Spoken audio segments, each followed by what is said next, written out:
Early in the morning, I put breakfast on your table. Time check mga bebs, alas 4 ng umaga at bumabaybay na kami para naman ihatid si Junakis. At meron na naman siyang hospital duty. Konti na lang, konting kembot na lang bebs at matatapos na rin. Ang lahat ng mga sakripisyo at mga bayarin sa tuition fees. At eto nga, napakadilim pa rito sa kanilang school at dito ang kanilang rendezvous. At dito sila pipick upin ng para dalhin sila doon sa kanilang hospital kung saan sila mag-duty. Bye-bye anak, aral maigi, konti na lang at matatapos ka na rin. At syempre napakaaga ko rin dito sa palengke. Halos sarado pa lahat ng mga tindahan, wala ka pang masyadong mabibilhan, hindi pa lahat bukas.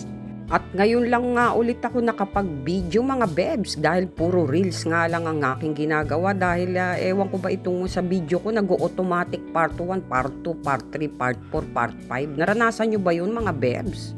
Kaya puro reels lang yung ginagawa ko. Ewan ko lang itong pagbibideo ko ulit na ito, wag sanang mag-automatic kasi nangingialam itong si Meta.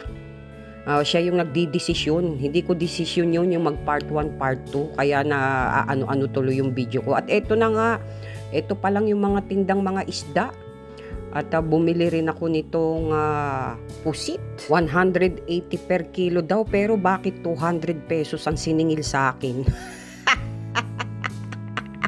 At syempre bibili na rin tayo rito ng mga gulay-gulay natin. Talagang sarado pa mga bebs.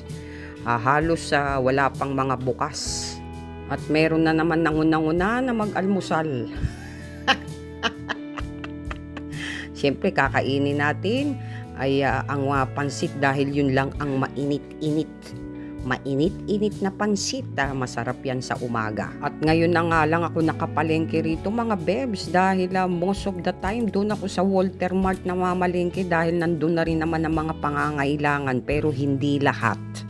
Dahil sa palengke ka lang naman makakabili lahat ng mga gusto mong sariwa. Parang ako, sariwang sa tabi-tabi mo lang makikita.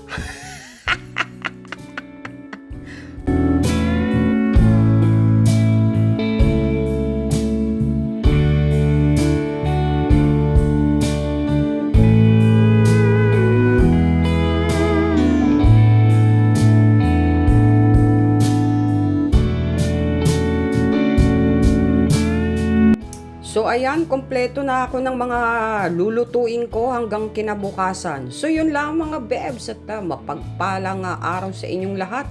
Sumainyo ang kapayapaan at ang biyaya ng Diyos. Good vibes. Thank you for watching. Mwah!